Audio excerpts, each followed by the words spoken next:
اللهم إني أسألك برحمتك التي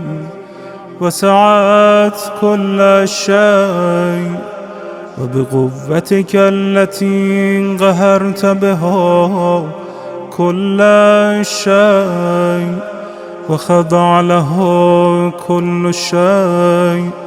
وذل له كل شيء، وبجبروتك التي غلبت بها كل شيء، وبعزتك التي لا يقوم لها شيء، وبعظمتك التي ملأت كل شيء،